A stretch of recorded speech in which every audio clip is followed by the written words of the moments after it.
Hi అండి.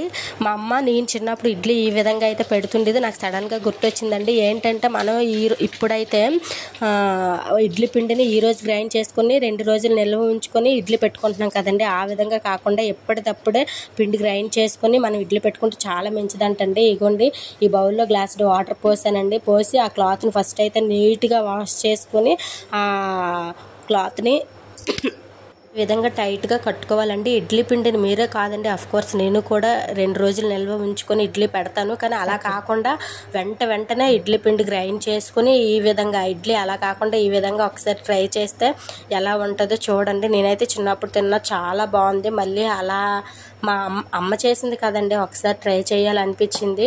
Okay, బాగా వస్తుంది అనుకుంటున్నానండి. కానీ ఒకసారి ఏంటంటే ఈ విధంగా మీరు చేసే ఉంటారండి, కానీ నేనైతే మాత్రం ఫస్ట్ టైం అండి. బాగా రావాలనుకుంటున్నా. ఇగోండి ఇందులో ఇడ్లీ పిండి వేసాను కదా, పిండి వేసి స్టవ్ ఆన్ చేసి స్టవ్ మీద పెట్టేశానండి. పెట్టి అరే చూసారా, ఫ్లాప్ అయింది. చెప్పాను కదా, అస్సలు దీని మిస్టేక్ ఏంటి నాకు అర్థం కావట్లేదండి.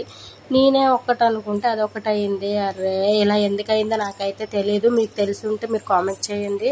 ఇందులో నేను చేసిన మిస్టేక్ ఏంటంటే నాకు అసలు ఇప్పటికీ అర్థం కావట్లేదు.